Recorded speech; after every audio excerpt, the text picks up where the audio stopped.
Pasal undang-undang ormas tersebut, kalau katakanlah seorang melakukan ancaman, kemudian bukan saja bisa kemudian dibekukan, tapi diberikan peringatan, kemudian bisa juga dipidana. Nah, misalnya contoh kasus-kasus beberapa waktu yang lalu kan kita lihat ada organisasi, karena kami ini penegak hukum pimpinan.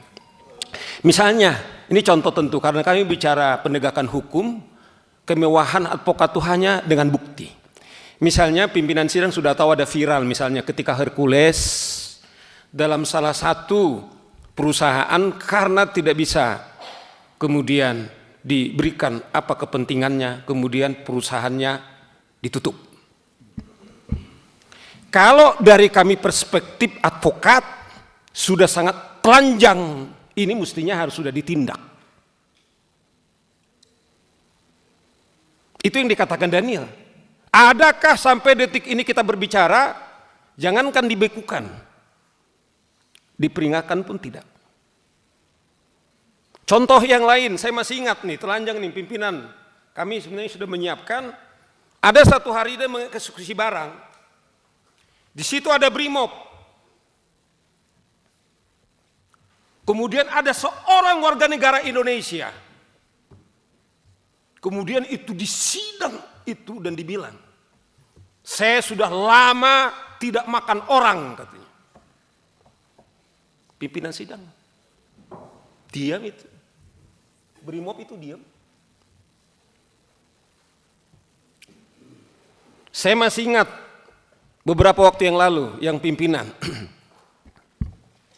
Saudara Hercules mengatakan, saya akan kerahkan 50.000 orang ke Jawa Barat, karena mungkin Gubernur Deddy Mulyadi ketepatan gubernur saya, pimpinan. Saya tinggal di Jawa Barat. Dan saya harus terbuka, saya memilih beliau. Minta maaf ini tentu sudah selesai, bukan dalam konteks kampanye lagi bro, tidak lagi. Saya terharu pimpinan. Gubernur kami berpidato, setelah dia dilantik 3 bulan, baru sekali dia datang ke kantor. Saudara bisa cek. Yang ada itu adalah wakil gubernur, kemudian dengan sekretaris daerah yang menikmati kantor itu. Karena dia menyebutkan nama ormas saja, kemudian dia diancam. Saudara Deddy Mulyadi datang ke tempat saya. Apa maksud Anda? Tidak ada di situ, dia hanya ingin membentuk pemerintah daerah Jawa Barat, membentuk ormas. Yang saya miris pimpinan, polisi tidak akan mampu membubarkan kami. Kemudian kita bertanya, ada apa? Itulah yang sekarang terjadi di Depok. Bukan saja aparat penegak hukum kita, polisi kita, kemudian dikejar-kejar, tetapi ada 3 mobil polisi kemudian mereka bakar. Kalau itu saja kemudian tidak ada lagi tindakan, sebenarnya menurut saudara Daniel itu adalah instrumen di undang-undang ormas. Sudah layak dibekukan, tapi pertanyaannya adalah apakah telah dibekukan? Kembali kita sudah berangkat definisi ormas itu adalah apa? Bukan hanya kita bicara soal ormasnya, sifat dan perilaku. Saya tadi Habib, saya tetap harus klarifikasi. Sudah viral. Apakah karena beliau itu katanya dekat dengan presiden, Bung, yang dari Gerindra? Memang sudah dijawab oleh saudara Habib berkali-kali. Apakah karena dia dengan presiden? Ini pertanyaan-pertanyaan kami, kemana kami lari? Hanya kita menyuarakan ke wakil kita. Itu yang saya bilang, kalau tentara kemudian Brimob saja kemudian hanya duduk seperti ini, sementara si preman kemudian menyidangkan. Ada harapan nggak dengan Bung Robert pimpinan sidang? Saya tidak tahu, mungkin saya menyuarakan ini, tapi kalau saudara di sana mengatakan, kami juga sangat terhormat demi seperti dibilang Pak Sigit. Kami berterima kasih kepada Tampak untuk menyelamatkan. Dengan hormat juga, saya harus katakan, saya pribadi misalnya, kalaupun ketika kami menyuarakan ini, kalau nyawa kami sebagai taruhannya, sebagai komitmen kami sebagai advokat, Bung ini tahu, adalah juga sebagai penghormatan kami kepada hukum.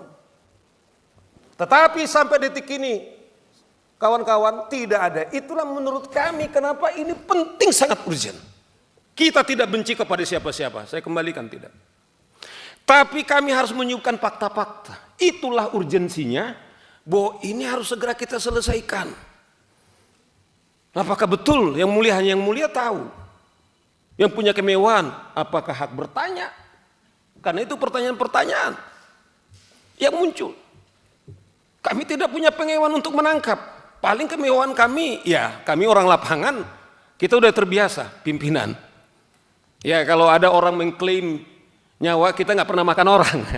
Tapi alhamdulillah lah masih. Ya Petrus ya, nggak pernah kita makan orang. Tapi alhamdulillah kita sampai ini selamat. Inilah contoh-contoh kita meminta supaya Komisi 3 mendesak Kumham, Menteri Dalam Negeri, mengapa ini kemudian tidak ada tindakan? Nah inilah beberapa contoh kita katakan ini telanjang di tempat kita. Bagaimana dengan yang lain? Kita kalau saya selalu mengatakan, kalau aparat negara yang kita biayai dari APBN kita dipersenjatai saja tidak mampu berbuat apa-apa. Saya tidak tahu Komisi 3 mungkin secara pribadi Anda mungkin berhak untuk mengusulkan untuk punya senjata. Tapi saya tahu teman-teman saya ini pimpinan, saya tahu persis, saya bisa bertanggung jawab. Sekalipun kami para advokat berhak untuk memberikan senjata, tidak ada. Tapi lihat ormas-ormas itu, mereka pakai ada PM-nya, telanjang sekali itu pistol-pistolnya, tidak ada itu ditangkap. Saya mengingat salah satu ormas di daerah Riau itu. Dia kejar-kejar dengan belati, ditarik itu pistolnya, tetapi itu polisi tidak bisa berbuat apa. Itu yang dibilang beliau ini, apakah ini negara-negara hukum? Bagaimana aparat kepolisian kemudian diancam dengan pistolnya, kemudian tidak berbuat apa-apa? Pimpinan, siapa yang menjamin Saur Siagian keluar dari Anda, mungkin Anda bisa melindungi saya. Tapi saya sudah disclaimer. Demi komitmen saya, kepercayaan saya sangat terhormat. Termasuk kawan-kawan saya ini, hanya dalam hitungan 2 hari Pak. Tiap hari advokat terpanggil Pak. Saudara Muniar itu berlari-lari tadi dari Bogor, pokoknya saya ikut.